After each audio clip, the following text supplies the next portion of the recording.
Het viel die maar koud aan. Kwam ik toch de sterke wind natuurlijk. En verder is weer een grote bewolking en droeg bleef het net helemaal. Wel, Joen, we hebben nog een paar buien. Misschien wel een kans op Tonger. Dat geldt vooral voor het kust- en waardgebied. En vannacht is het meest of helemaal droeg. Een paar opklarings, misschien wel temperatuur 1 tot 3 graden. En kans op mist. En die mist ontstiert geen bij de nacht. En de wind ja, die zal matig en vrij krachtig zijn, want krachtig in het kust- en watergebied. En komt nog altijd uit westelijke richting bij.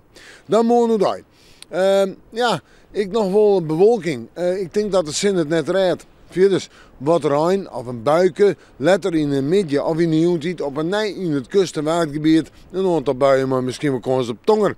De temperaturen 4 of 5 graden en daar blijft het bij. Ja, dan wordt van het gevoel, ik al weer koud. De wind die zal west-noordwest wezen en die zal matig en vrij krachtig wezen. Misschien in het watergebied nog wel eens even een beetje sterker.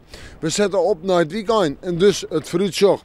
Op sneeuw een beetje rein, droege perioden en op sneeuw ja, toch ik nog altijd een matige en vrij krachtige wind uit west tot zuidwest waai. Zeggen we naar de sneeuw en de mandje, dan hebben we het door winterse buien nou. Op sneeuw wierte sneeuw en rein. Op mandje een aantal winterse buien en de temperaturen deze dagen. Ik denk dat we uitkomen om er bij de 4 graden heen. Nou ja, en de wind nog altijd in het westelijke richting waai. En die is heel matig en vrij krachtig of soms even krachtig wezen. We moeten morgen maar weer even in het waarschuwen.